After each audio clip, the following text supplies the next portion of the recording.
and welcome back to the How to Be Good podcast. You're here with Gareth and Anka, and we're the show that interview people and businesses that are looking to combat climate change and live a more sustainable life.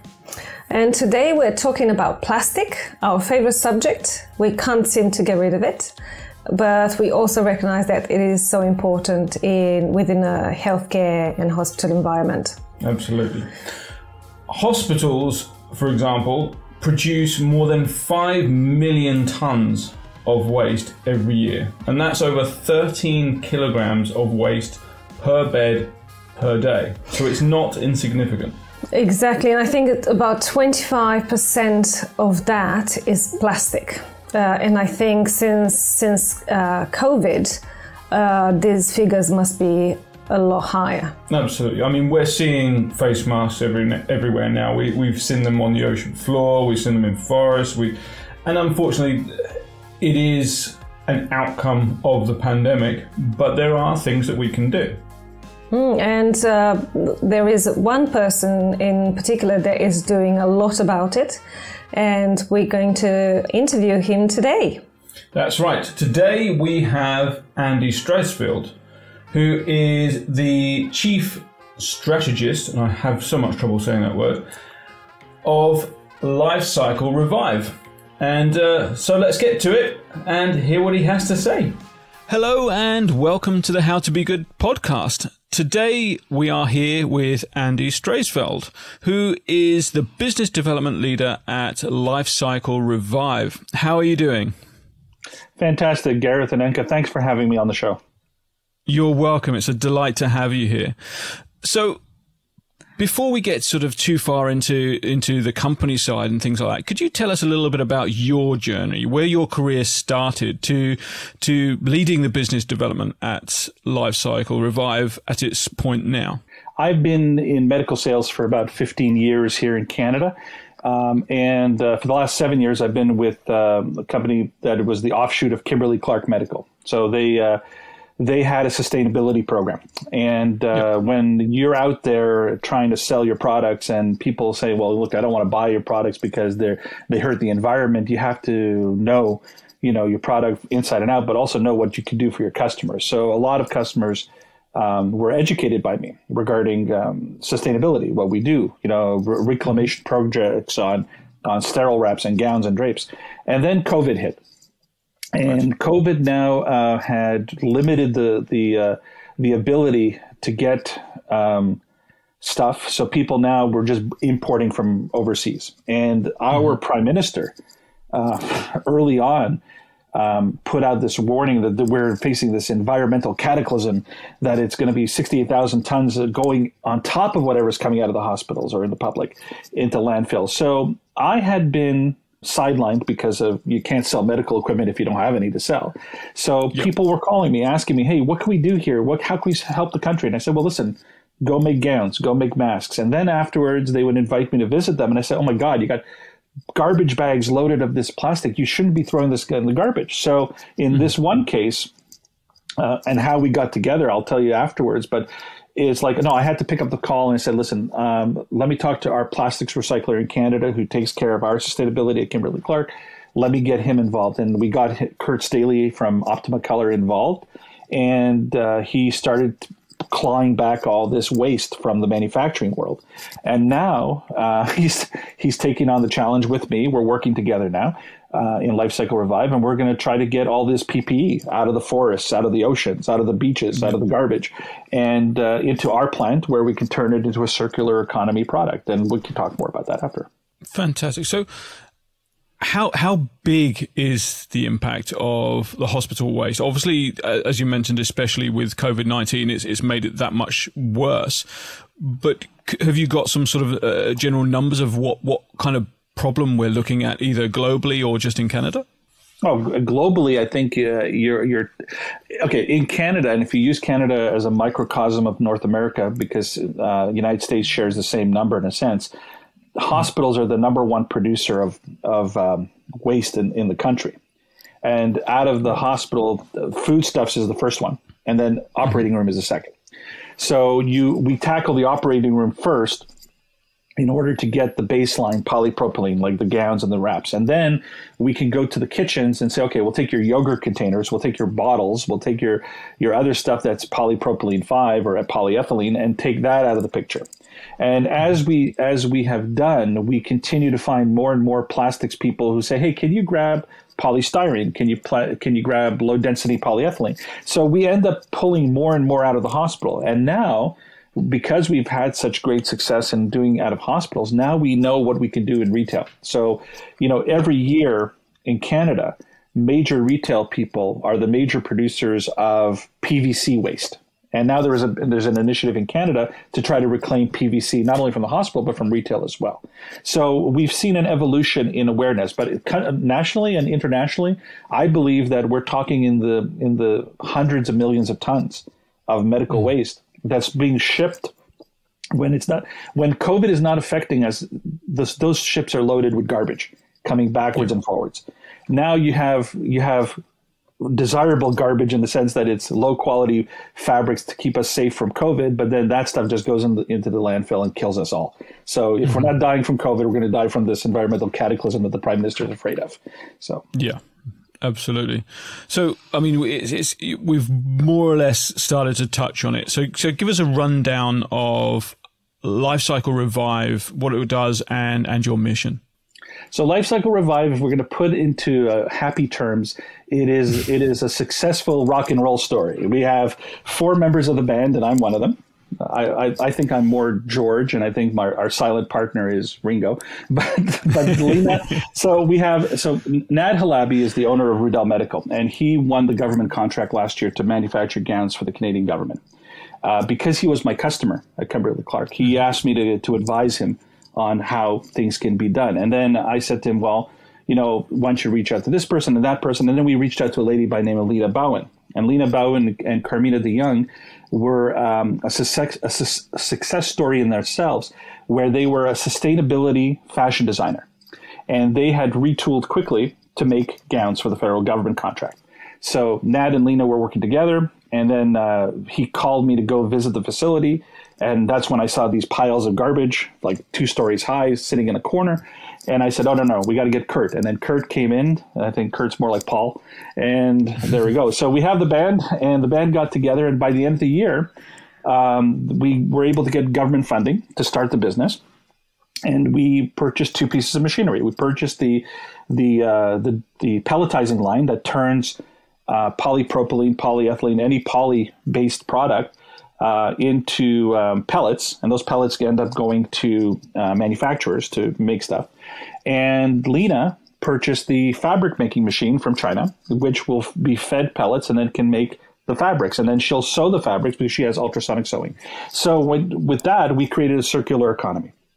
Mm-hmm. Now hospitals can give us all their garbage. We can take the masks off the streets. We can take everything and run it through our disinfection facility, then put it into this gigantic mulcher that eats 3,500 pounds of plastic an hour, spits out the same amount of plastic pellets, and those pellets get shipped to Canadian PP manufacturers or Lena, and then we've just sustained our economy. We've created a green industry. We're hiring people to work in a green industry, and it's a circular economy. So it's a success story all the way around, and we're very proud to be the providers of this for as long as we can.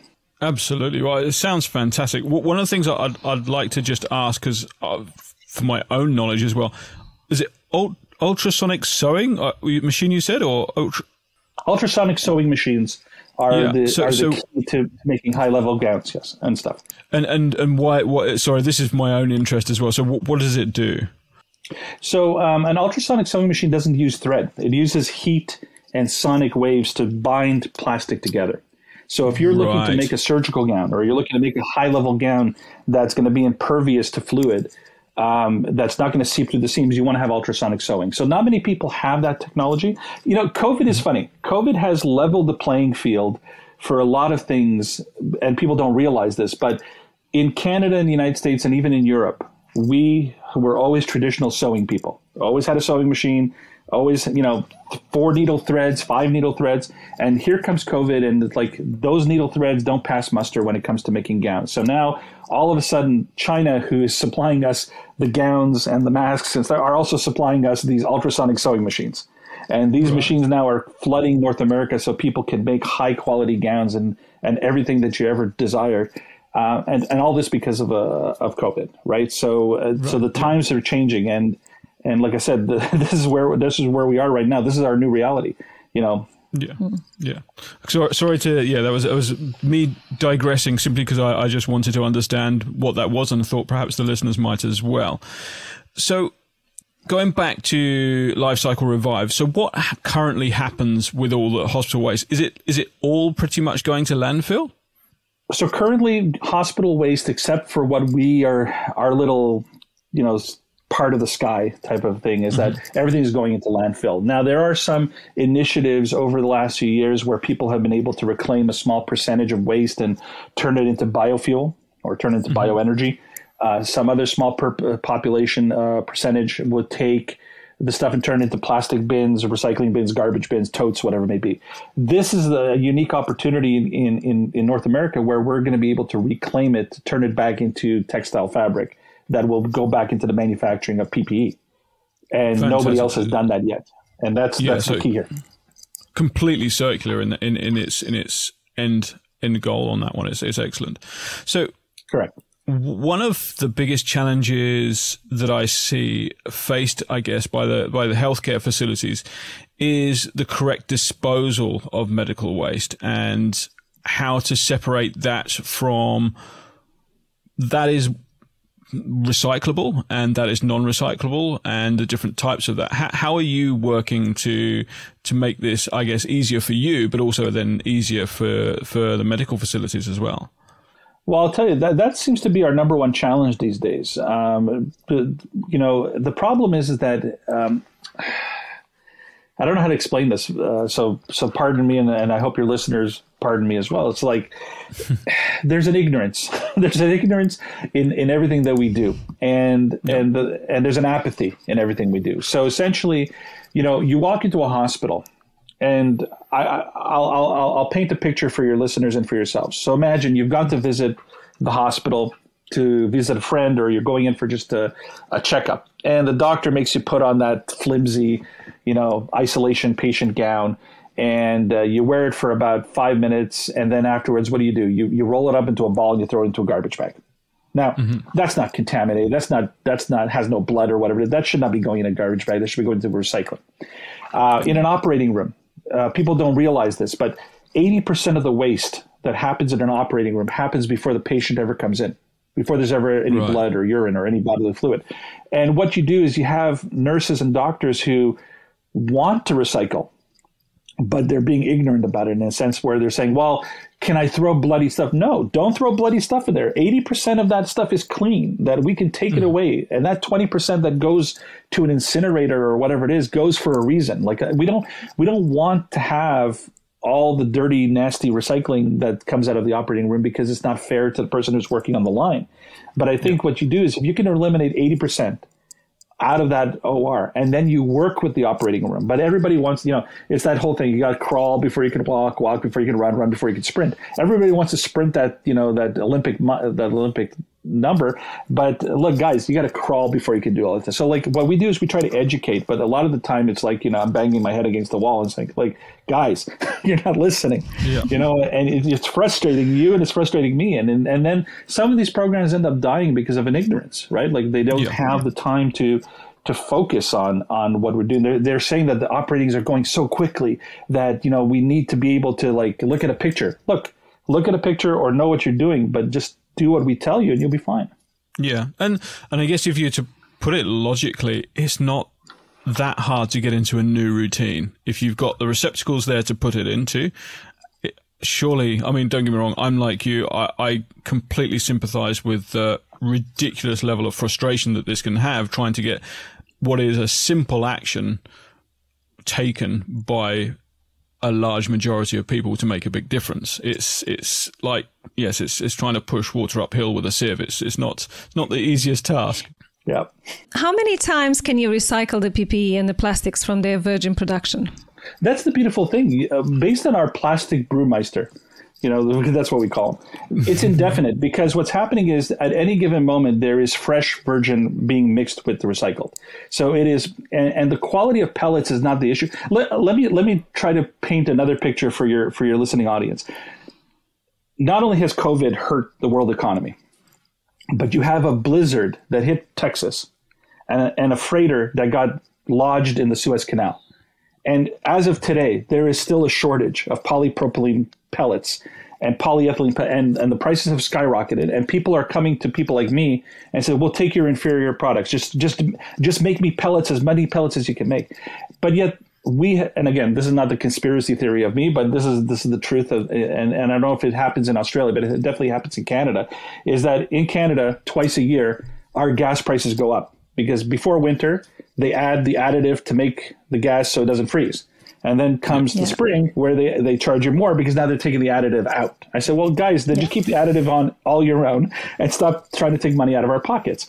But what has happened in the past is the petroleum has always said, well, virgin is much better than recycling, and you really can't do anything with recycled resin. Yeah, you tell me now that Texas is crippled and all this is done, and you tell me why people are calling me and want my pellets. Because the truth is, look, we can do stuff with this recycled stuff. It's just, big gas or big oil doesn't want us to have it. And I'm not a conspiracy guy in any way, but like I said, we can do this indefinitely. As long as the flow of recycling comes through the machinery, there's always going to be virgin with recycling mixed, and there always going to be somebody who wants those pellets to make something out of them. Yeah, exactly. So besides the healthcare, so besides the PPE and so on, what else do you recycle the pellets into? Or what other companies do you work with?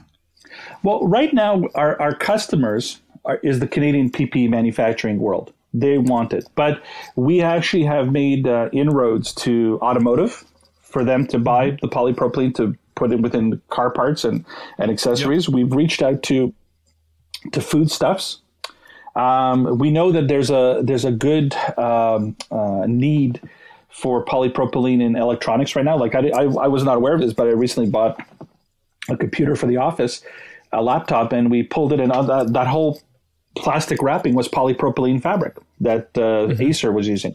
So we've reached out to a lot of retail, a lot of commercial, and said, hey, listen, are you looking for a cheaper polypropylene option? We've got the pellets. We can sell that to you. So automotive is definitely jumping on. Food stuff is jumping on, and so is technology. And we're hoping that we can take everything out of healthcare and put it back into subsidiary economies like those industries. That's great. That is. And besides healthcare, and you've mentioned retail, are there any other industries that you're recycling from at the moment, or are you planning to? Right now, it's the public. Actually, we're actually targeting the. So what we've done is twofold. We've done a couple of explainer videos that we've put on our website, lifecyclerevive.ca, and we tell people, look, we'll sell you a cardboard box just like TerraCycle does internationally, and it's much cheaper. And it's bilingual, and it has logos all over it, so you can't make a mistake and throw a sandwich in there unless you really want to, and that will annoy me.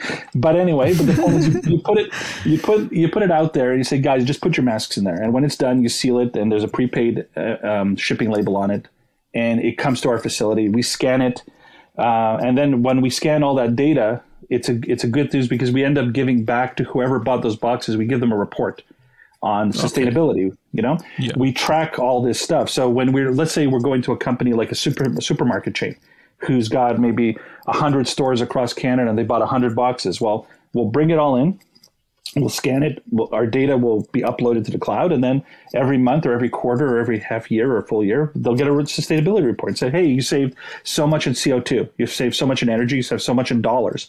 This was a good program for you to be involved with. Would you like to renew next year? And that's what we're trying to do. So the retail side, the public side definitely is where we're trying to, because again, it's bothering me when I hear about masks in the ocean or masks on the beach. How does it get there? Like, unless somebody purposely, decided to throw it out their window and it did the travel of 1,000 miles to get to the end of the world, it's sad. But we're going to try to reclaim that by putting more receptacles out there for people to put stuff in. That's fantastic. Great. That is fantastic. And you're based in Ontario. Are there any other places in Canada you're operating? You only have a plant in Ontario, or are you planning to expand further in Canada? We are actually, but I think the issue right now is that funding is very tight. We did, our Brantford facility was already partially working and built when the government funding came to allow this to happen.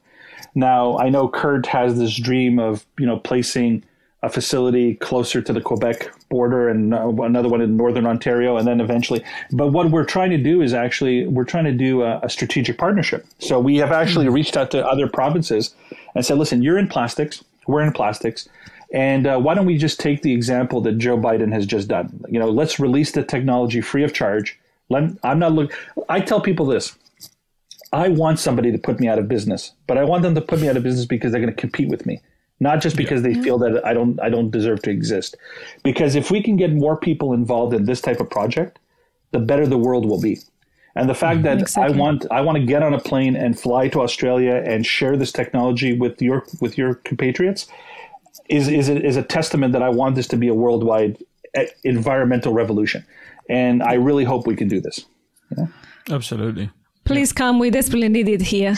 The minute they clear the border and I'm allowed to fly on a flight, I will definitely get on there. Yeah. We'll try and make a big difference, and also continue to fight big oil and gas in the same way. And those that are making I don't want to be the manufacturers here. Sorry. Go ahead. I don't want to be the Che Guevara of the environmental revolutionary movement, but at the end of the day, someone's got to be there. And I said, it's just like I said, it's just I'm not saying we've been lied to. I think we have just followed the line for so many years that we just can't do anything. And yes, we can. There's a quote that I don't know if you heard it, but it was one of my original quotes when we were talking about this to the media. And I said, there's gold in the garbage. If you take what's in the landfill and you take it out of the landfill, if you eliminate the landfill as a solution, if you give back to industry, if you give back to Mother Nature, if you give back to the people, and you translate all that gold into funding that can go back into healthcare, that can go into education, that can go back into protecting the environment, then we've achieved everything that we wanted. We've achieved everything that the Green Party of Canada or any other party wanted to do, and you've done it constructively. And unfortunately, people just don't understand that there is valuable stuff sitting there. Mm-hmm. There are people who are mining e-waste for gold, taking those computer chips so they can get gold out of those chips. Is why can't we just get plastics out of the landfill and turn it into something valuable like gold? Absolutely. And there's also, I guess, a public mental change that needs to take place as well. I mean, from a very, very long time ago now, when plastics sort of in the sort of mid 70s to 80s, that was the new revolution. You could get what you want. You could have it formed. It was cost effective. It was easy. And then when the problems started to be shown that, hang on, we can't really do an awful lot with this afterwards, there was another marketing campaign that was put out, obviously by virgin plastic manufacturing companies, to kind of put the onus on the public. And it's their problem. They need to recycle it. They need to be conscientious about what they're doing to it. And yes, we do, but we're not the only party involved here. There is a responsibility by those manufacturing to say, well, hang on, hands up. We need to make and do something about this too. But anyway, that's me going off on a little rant, I guess. I think we've had this conversation several times about recycling plastics and how the manufacturers need to put their hands up and help out with recycling. But I'm a geek when it comes to movie quotes. I love movie quotes. And there's a quote actually from one of your countrymen, Russell Crowe, from The Gladiator. And he says, "What you do in life echoes into eternity." Right? Mm-hmm. From The Gladiator. It was the early scene. But I'll give you another quote, is that I never realized how corporations mimic. I studied political science and history here at York University in Toronto. My parents are both Romanian Canadians. They came over from Romania. And my dad lived during the communist period. Yes, I'm from Romania. Yes, I'm And my father would tell me the stories of how he would go working in his bus factory, and once a year, the party people would come and they would make the glorious speeches that this factory made so many buses this year, and then they would go hoorah and all that stuff. And you would I would go to a Kimberly-Clark conference, right, or any other ones there, and they would say this year we sold so many units of stuff, and people would be cheering and whatever it is. But then when it's like, okay, so when it comes to sustainability, did you tell your customers, like, are you holding them by the hand? Oh, I don't have time for that. I got to make money. I got to make money for the company. It's like, no, you're making money for the company when you talk about what you do. Because if you don't help your customer understand what distinguishes your product differently than somebody else's, they'll go to somebody else for the price. So that's the frustrating thing, is that corporations say, hey, my job is just to make the product. The person that uses the product, they have to deal with it. No, you got to help that person. You got to take them by the hand, and you got to help them understand what there is. And like, one of the good things I like about TerraCycle, and I'm not trying to give a free plug, but hey, they did something right, and I really have to acknowledge it, is they've come up with like 40 different boxes. Like, I didn't know that. I have 2 furry babies. They're cats, a boy and a girl cat. And I did not know that I can actually take their food bags afterwards and put it in one of the TerraCycle boxes that will go back to that manufacturer and return that bag. But let's face it, I will not ever in my life buy 40 different recycling boxes for 40 different products in my house. Like, that's all there is. So the thing is, we have to find a way to say, look, any shampoo bottle, put in the shampoo box. Any pet bag, put it in here. Any chip bag, put it in there. And leave it be, and let the public learn that way. And I really hope that that's the future of environmental stewardship, is that more and more companies will hear this message of, listen, it's not just selling units, but it's selling your distinguishedness. And then our distinguishedness is that we are environmentally friendly. And Let's hope it works. And are you seeing companies undertake that role more? I have to be careful about that. Some of the customers that we are talking to right now in Canada are very environmentally friendly in the sense. So there is a Swedish company that makes furniture. I'll leave it at that. And they have approached us because they are very serious about reclaiming their PVC and reclaiming their. So that was a welcome thing. But there are other people, like a national retail chain in this country. It's very prized, it's very beloved, and they say, we don't see any need for your product. We don't have a problem with it. It's like, okay, so you're telling me that you don't have people coming into your place with masks and stuff, and you're just throwing it in the garbage. So there's an ignorance there. That's the thing that I don't like. I just rather say, hey, I don't want to spend money on that. I don't think it's important. And I'll walk away feeling, okay, good. That's your feeling. But don't tell me a lie. We don't seem to have a problem with this. Yeah, you will. I agree. Yeah, it's coming. So how much waste can Lifecycle divert from landfill per month at the moment? So if you take our magical mystery machine, we can process 3,500 pounds per hour. We're running 24 hours a day. So I think we figured that each shift can produce, in an 8-hour, 10-hour shift, can produce 35,000 pounds of pellets.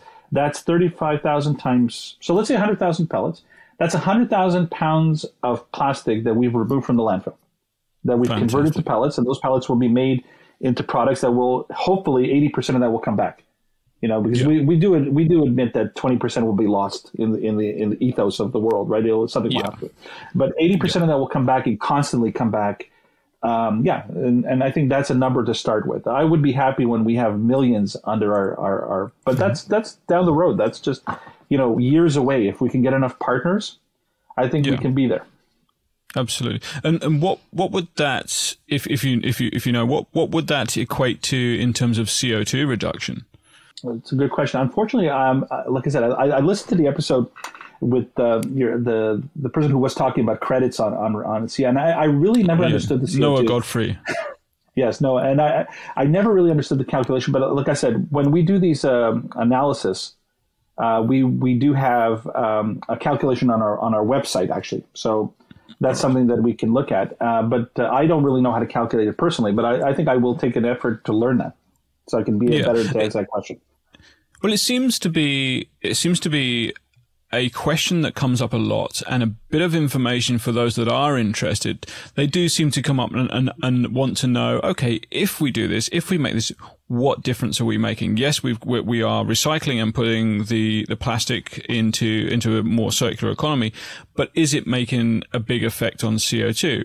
And then you'll get, I guess, I don't want to say deniers, but the people that will question that much harder the authenticity of what you're doing will say, well, hang on, if you're recycling, if you're doing this, isn't that going to be taking more CO2 than we would do it with virgin plastics?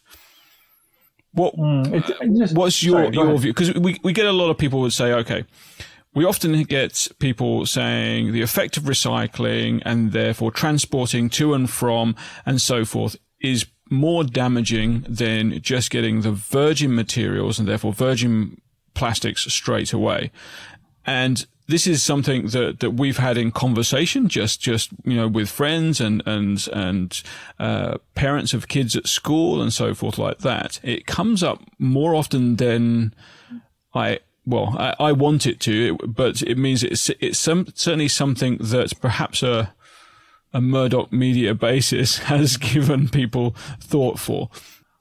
Well, I don't want this to be the part of the episode where I look foolish, so I probably won't want to say something that's going to make me foolish. But no. I think we'll go back to the original discussion of crawling, walking, running, sprinting. Look, this COVID situation has forced everybody to panic.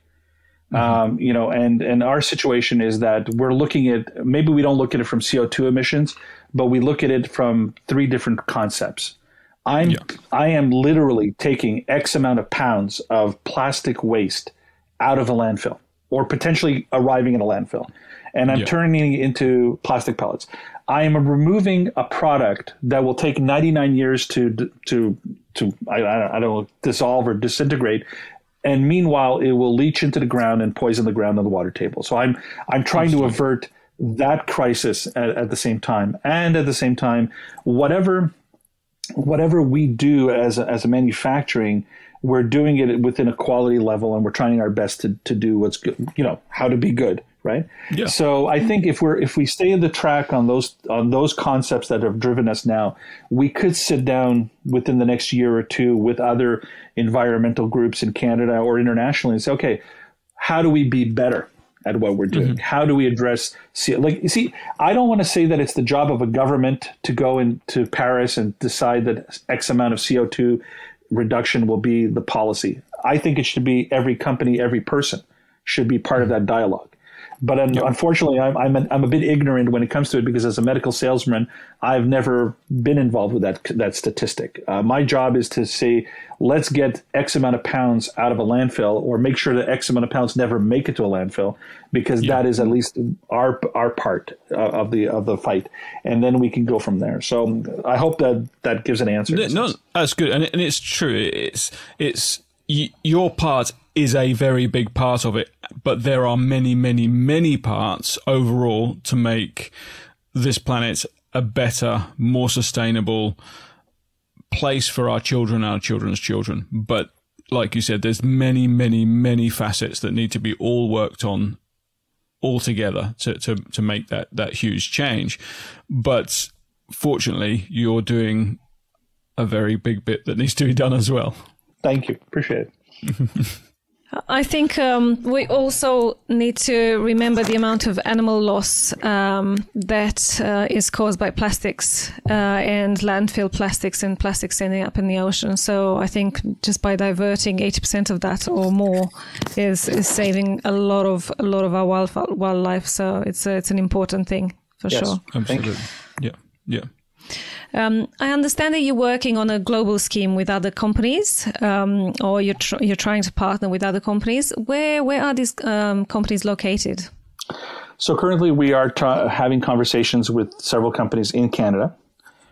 We have been approached by a couple of companies in the United States. But as I said, we did get some genuine interest from Australia and New Zealand.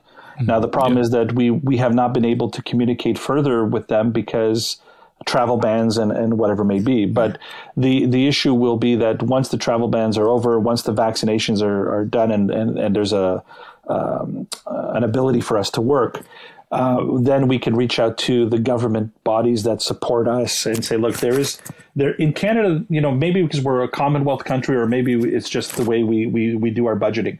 There is money for me to bring from Canada to Australia, the same way there is money in Australia to pay me to come down. And essentially, it's just a matter of, let's get in touch with some of your plastic manufacturers who might align themselves with our vision. We can show them and share with them exactly our secret recipe. And say, look, let's just do it. Like, let's not wait for me to come down there. Let's have, the world of Zoom calls, right? Like we can do this. So I think the call today is, whoever's interested, pick up the phone, call me, or at least email me, and we can begin the dialogue and see what we can do about making a change globally. Globally, Fantastic. that's great. Yeah. So, when you're talking about globally, how far you're trying to reach? Europe, Asia, everywhere? I would love to go everywhere. Like I said, the environmental revolution should be everywhere. But the thing is, the realisticness is where can we go? Like, I think the issue is that I think this type of success story works where there is plastic resin manufacturing, right? So and I'm not saying industrial or second nation or third world, it's like if every country has a plastic resin, plastic manufacturing thing, the issue would be is, who do we reach out to first? Who do we help subsidize? Who do we help support? Who do we teach? Because this is something that really it's a game changer when you think about it. Like, if you go to Europe and you get 3 or 4 major countries or any countries really to do this, you now affect the virgin plastic industry of other countries there, right? And you don't want to have this this thing where they're going to crap on that people for what they do. So I think what we need to do it strategically. We need to find a way of doing it. Like, I'll give you an example. I saw it on YouTube. There is a company in France that does exactly what we do, Plaxtil. And they do the exact same thing we do, but they do it differently. They don't do textiles, but they turn it into plastic goods. But they take masks off the street, they put it through a grinder, then they do it, and they melt it down, and they just form the stuff with injection molding. So anything we can do to help the world is the best thing to do. Yeah, absolutely. And I guess one of the issues with doing it in injection molding is that sometimes that's then not recyclable once it's done for that second round. Is that right? Or have I think so, mistaken that? No. There are some injected molded stuff that cannot be unless they're handled differently. But the way my plastic brewmeister explains to me is that what we put out in a general resin has enough components that it can be broken down and recycled right away. We use the example of, I don't know if you have them where you are, but in Canada, we live off our dollar stores. And our dollar stores have a lot of stuff that comes from Asia, plates, mugs, whatever it is. And these are polypropylene 5 solids. Now, those polypropylene 5 is what we make gowns and wraps from, the very waste that we take out of the hospital. So, so blown formed molding or injection molding, we can handle it. We figured out a way to handle it ourselves. So now, like I said, it's part of the secret formula. You got to teach it. Yeah. So that's good. Going back to, I guess, the healthcare side of it and hospitals and the difficulty they have with segregating their waste, is there a number of things that, and I think we touched it slightly before, is there a number of things that are recyclable but at the moment isn't going into recycling as well? I understand about the what we said about the just not segregating it though. So the number one thing right now that's not going is the masks or the caps or the booties or even the patient gowns. All this stuff is just thrown into garbage and whatever it may be.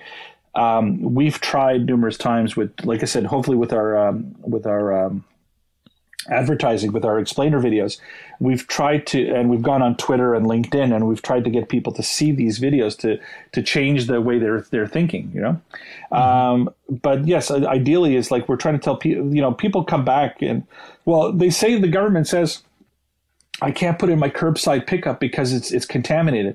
I said, it's contaminated, yes, but the point is, I'm not a scientist, but I've read enough scientific papers that the common flu or COVID or whatever it is has a certain life expectancy. And once it's exposed to room temperature, in a matter of minutes, it dies. It becomes inert. So what a lot of these companies do with these boxes is that they collect these boxes and then they let the boxes sit for a week, to stew for a week. And then they claim that it's sterile. Well, okay, I don't want to do that. That's why I've invested money in a sterilization line to give added safety to my employees, whatever it is. But the city can easily do that. The municipalities and the governments can easily do that and say, look, put your stuff in a white clear bag so we know it's all masked, and every Friday a truck will come down your street and pick it up with your tin cans.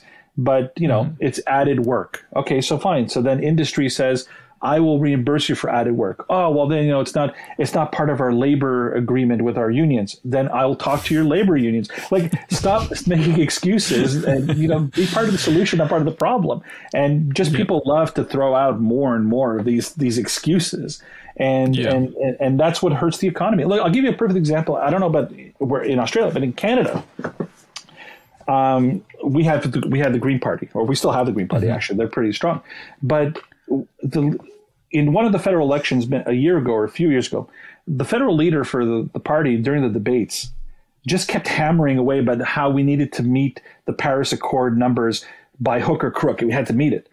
And it's like, I'm sitting back as a citizen, but I'm sitting back also as a pseudo-environmentalist at the time. And I'm saying, propose environmental industry. Propose a carrot to dangle in front of the rabbit. Do not just come and say, we just need to do this. Like, that's the problem. Like, people lose the point that if you want something done, then you need to create a mechanism to do it. And that's the problem that we're facing, is that nobody, we go back to the idea, manufacturers just manufacture. They put it on you. What you do with it afterwards no, it shouldn't really be only on you. Like, you should be able to say, I'm done with my toy. I want to send it back to you. What can you take with it? And that's it. Yeah, exactly. And it's that model of giving a financial incentive as well to do it, to show that being, for want of a better word, greener is actually going to be more profitable for business and people and customers and everything else like that as a whole. And that in itself is going to drive a change more readily. I had hoped that, and again, I'm not trying to be flippant about this. I'm very respectful of loss, and I'm very respectful of what we've gone through.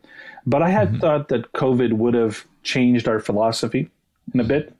And what has happened now is that you can see it now in supply chain, going back to the original the old ways of doing things, because they just don't know any better. But like I said, the situation here is that. You give the example of, and I gave this example before to somebody. To me, I did not grow up in the World War II generation, but we are in a war situation. COVID is a war. It's an international war. Okay, it's not against the person. It's against the virus, and we have seen it in Canada, and you probably have seen it where you live. We have the people that want to volunteer to fight. We have those who protest against the fight. We have people who are profiteers, who are looking to make a buck, and we have people who are taking advantage of the weak. And it frustrates me to see that this type of atmosphere happens. But then again, as a geek who watches movies, haven't we seen all these end of days apocalyptic type of things where it's all playing into the thing, and all we need is COVID-21 to come and really push us over the edge, or an asteroid to hit us, or an alien to arrive? Like, it's honestly, we've opened up this huge thing for Hollywood for the next 10 years that they can do whatever they want. Like, there's going to be movies about how people did something during COVID-19, whatever it is, and I don't want a movie about me. I don't. But what I'm just trying to say is that in World War II, young kids would go the streets and pick up tin cans and brass and take it to scrapyards so our industries can make airplane fuselages and shells and whatever it's for the war effort, right? We all went to the factories to work, while the men went to the war, the women went to the factories and all that beautiful stuff. But you're telling me that you just can't do the exact same thing? You can't go reclaim the plastics that are in the landfills and turn them into the arsenal of environmentalism? In World War II, they call it the arsenal of democracy. How to fight the naughty Nazis. Here, it's the arsenal of environmentalism. We could take back and we could help Mother Nature fight the fight. But no, we're just totally going back to the way things are. And that's the sad part, is that we're not learning anything from this. and it's frustrating. It is. It's hard, but it's such an opportunity that we've all been given to make the required change, and unfortunately, in a lot of areas, it's not being made. Indeed. I think we had quite a few guests that have mentioned this as well. They would have hoped that COVID would have changed our ways completely, and that unfortunately in many places the people seem to just go back to the old norm, really, and it's a shame. But also we have learned through our interviewing people that there's a lot of people that are standing up and they're changing. So fingers crossed there's more people like you doing the job that you do. And they are trying to change our world for better. So that's we have to be optimistic about that.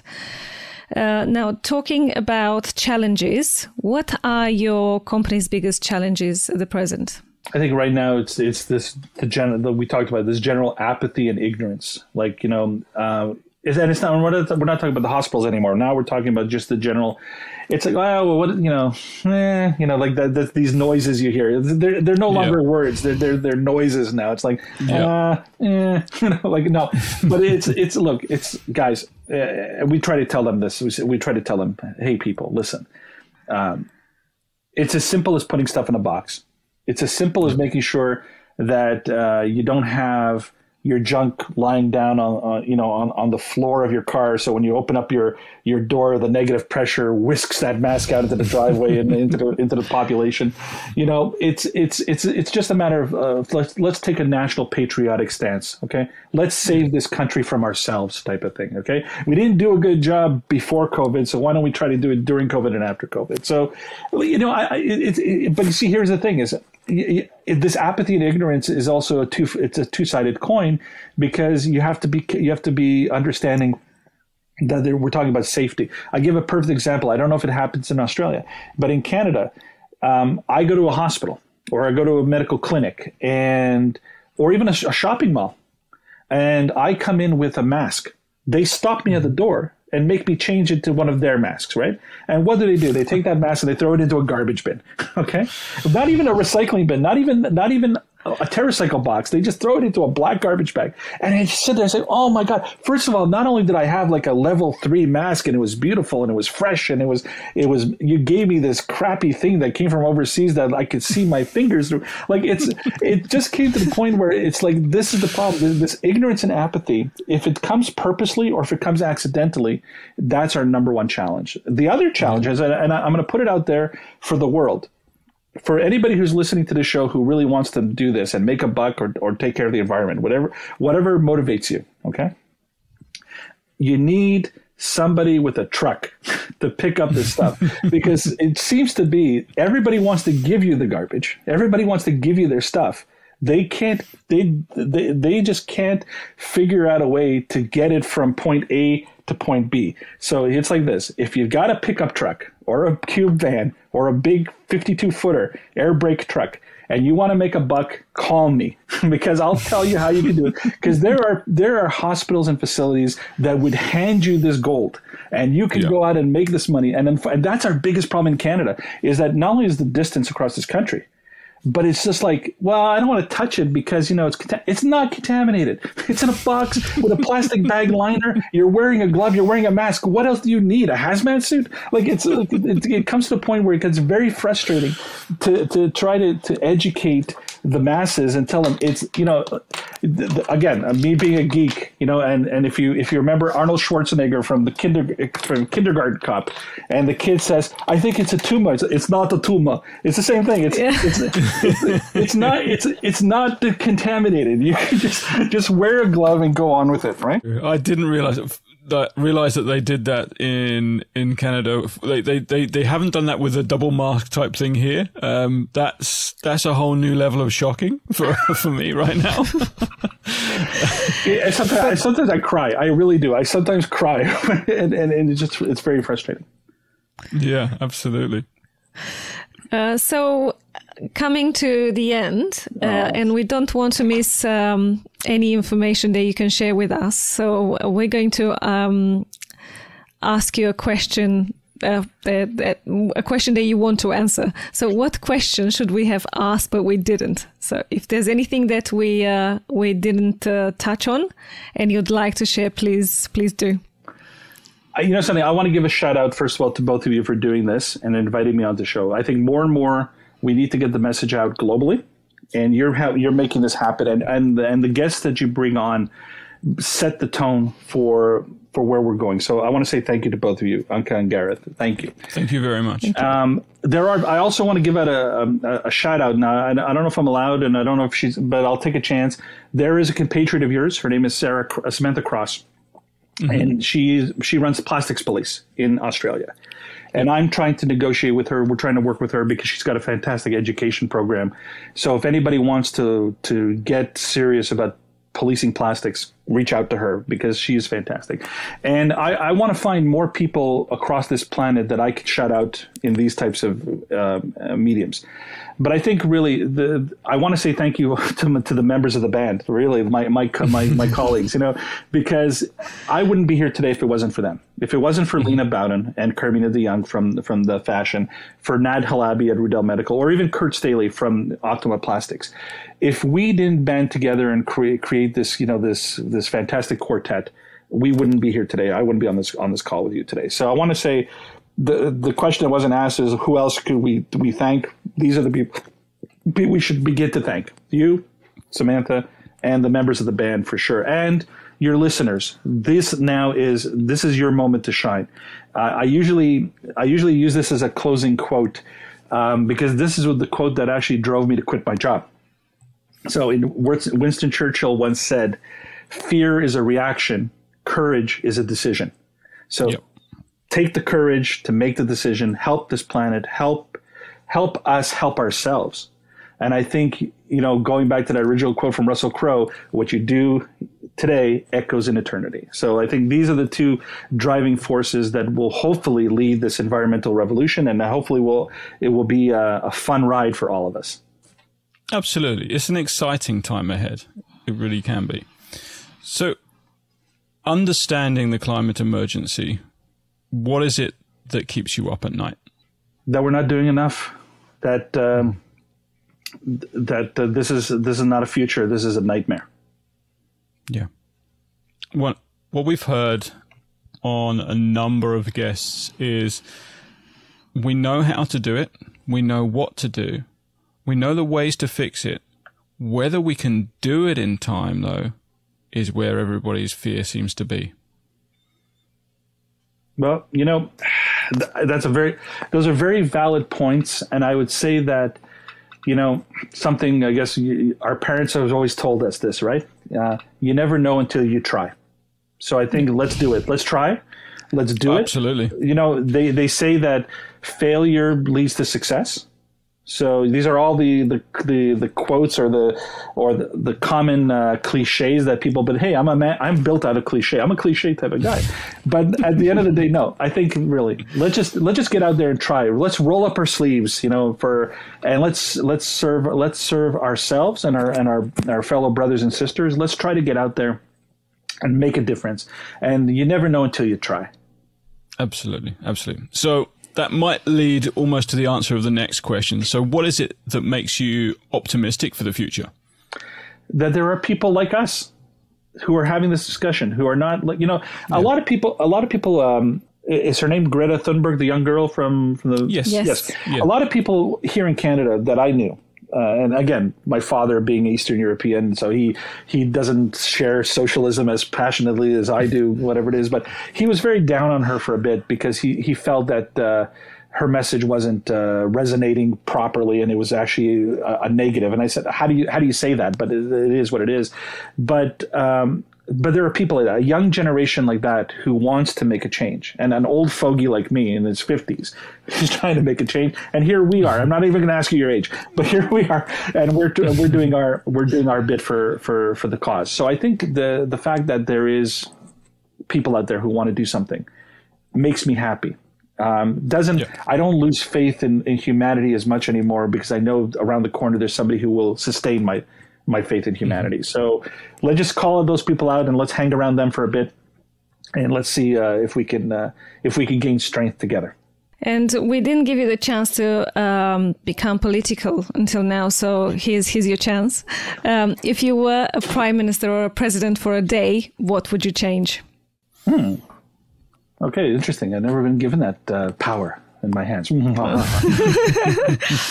I think honestly, I think we build on the goodwill that we have. I think first of all, we need to put people back to work. So let's put people to work in industries that will help this environment, that will help our society, that will give a net gain. We shouldn't be investing in net losses. We should be investing in net gain.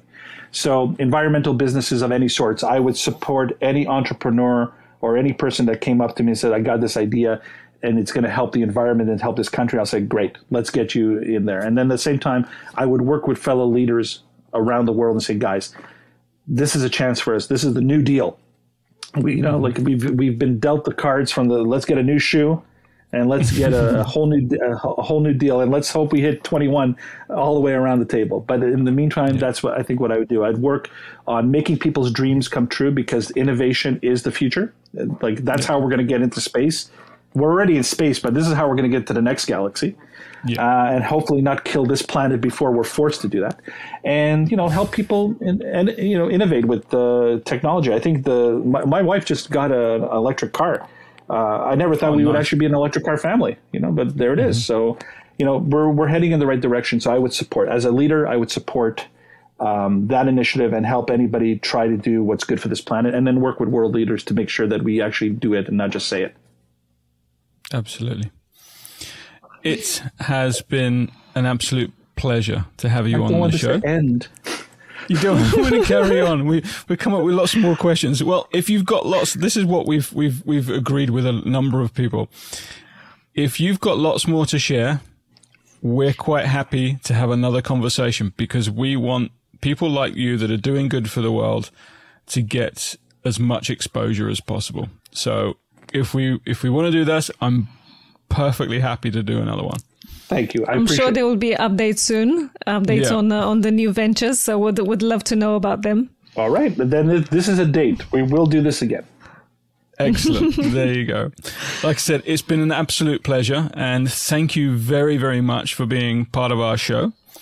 And we'll look forward to seeing you in the news as you become the global medical recycling guru. I don't really know what the best words for that would be, but we're very impressed with what you're doing. Thank you very much, and I hope that we can do this again in better times live, and maybe from Australia. That would be awesome. Brilliant. Yeah, sit down in Australia. That would be great. There we go. Thank you very much. Take care. Thank you. Bye-bye. Both. So that was Andy Straisfeld, and what an incredibly passionate man he was, or is. He's still there. But one of the things I found was incredible is that he, along with many other people through the COVID-19 pandemic, has also come up with new business ideas, new ways to make things better and make for a better future. And we spoke about in our podcast that it is a bit of a shame sometimes that we perhaps haven't grasped the full opportunity that we have as an outcome of COVID-19. And that's not to say that it isn't devastating. It is horrendous what's happening. And we look at India right now, and it's crushing to see the amount of death and ill people there at the moment. But globally, it's almost like we had an opportunity to reset, and us, like Andy, feel that it hasn't perhaps been taken up as well as it could have been. And I think in general, people are looking forward to getting back to the old norm. But I think we must all realize now that the old norm is not where we want to be. We want to change things now. We want to make sure that what has happened for the last 2 years will never happen again. And we actually put a future in place that they will be there for our children and so on. Absolutely. The old normal isn't sustainable. So let's try and hopefully make the new normal much more sustainable. And there's lots and lots of steps we have to take along the way. There's not just, as we've said, there's not a silver bullet. There's many, many changes we have to make. Indeed. I hope you enjoyed this interview with Andy and you check out his company. We'll put all the details in the show notes. Please donate to our How to Be Good Forest. We have 238 trees to be planted at the moment. So if you want to donate anything more than 50 pence, it will help you to plant a tree. Or just 50 pence plants one tree, which is amazing. It is. And don't forget to like our pages, our Facebook and Instagram pages and Twitter, and leave a comment where you want to. Absolutely. Take care. Look after yourselves. Bye-bye. Bye.